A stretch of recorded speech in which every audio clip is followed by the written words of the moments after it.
I was just thinking, we always post the cool stuff we do. I don't post. I haven't posted like a screw up, I think, in a while. So let me go show you what I'm doing at home. We're doing this basement kitchen, and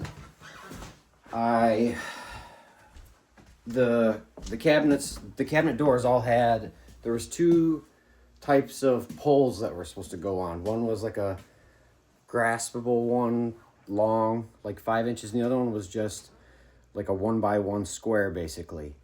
But I got screwed up and just, I don't know, distracted, or I zoned out, and I did all of the cabinet doors for the 5-inch one. So now I'm at home refinishing cabinet doors in hopes to not spend money on just getting replacements.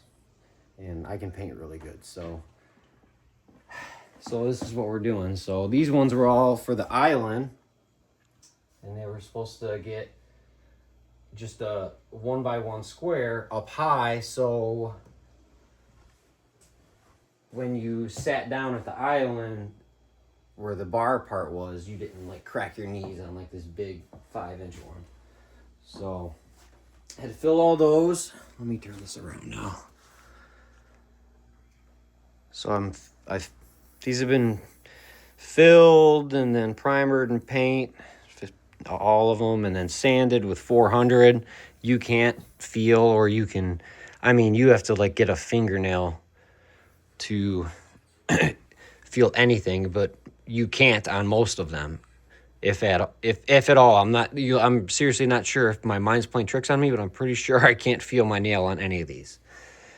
So sanded it, and then we're probably going to do 3 coats again, 3 coats within an hour, because that's what Rust-Oleum says to do. Yeah, we're just using Home Depot Rust-Oleum.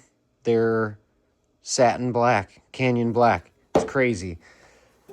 You would think that a lot of these cabinet shops just get all their paint from Home Depot. So yeah, we're going to do 3 coats within an hour on both sides. And that'll be it. Let them dry for 2 days, 48 hours for sure.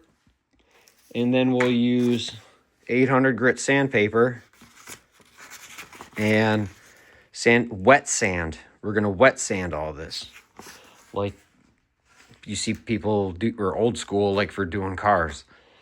So, and then I got a really flat wood block. I made these coasters a long time ago. So, and that's what I'm using. And they're going to come out beautiful, and I'm not going to, hopefully not going to have to buy new ones. If you like, wrong. If you like me sharing my screw ups, let me know, because I do screw up a lot. Sometimes I think my best quality is that I'm able to get myself out of stuff. So anyways, so if you like those videos, I'll do more of them, because I'm sure there'll be more. Thanks for watching, like, and subscribe, and we'll see you next time.